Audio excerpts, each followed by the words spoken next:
In this video, I will show you a complete 2026 Gantt chart plus a timeline chart. Simple, powerful and ready to use. How it's working? Let's begin. Consider I have this template on which I have two main tabs. The first tab is the Gantt chart and the second tab is timeline chart.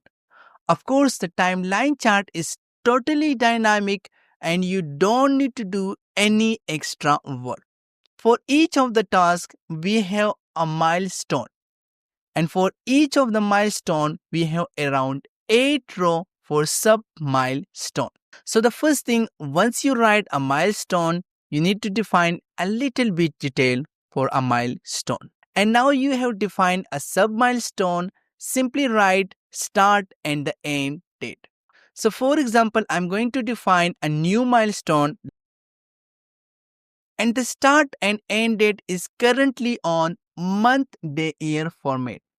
If you want day, month, year format, it's very simple. Simply select both of the column. On the home, simply click on this arrow icon.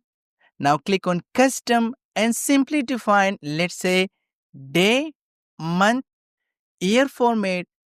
Hit OK. And now all of the date you need to write in day, month, year format. And now I will simply define the start and the end date. So for example, first day of the March 2026 and 15th day of the March 2026. Since I need to define the date in the day, month, year format. Now you can see we have a nice bar displaying. Now for example, I'm going to write the progress 45%, hit enter. Now you can see the overall progress automatically adjusts and this automatically auto update. On this Gantt chart, you can see January, February and for each of the month you can see start of the week. Of course, this is from 2025, but this is our first week, second, third, fourth and fifth week. And so on for each and every month, but this is only for 2026. Now if I just go to my timeline chart, I can clearly see 68%, the main text of my milestone, what is the name of my milestone and what is the start date. Now from where this getting the start date, if I just go to my Gantt chart, the minimum date is used as the start date.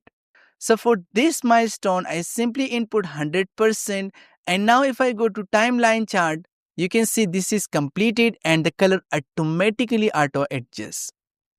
If I go again and simply change this to let's say 50%, hit enter. And now if I go to my timeline chart, the color automatically become orange which show in progress. If I go again to my Gantt chart and this is currently 0%, if I simply type let's say 10%, hit enter. Now if I go to my timeline, you can see it's automatically become orange. Now the red actually showing these milestones are not started yet.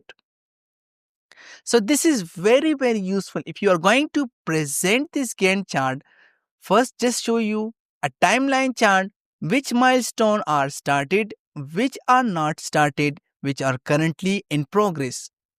And then simply input the detail on your Gantt chart and everything will dynamically update.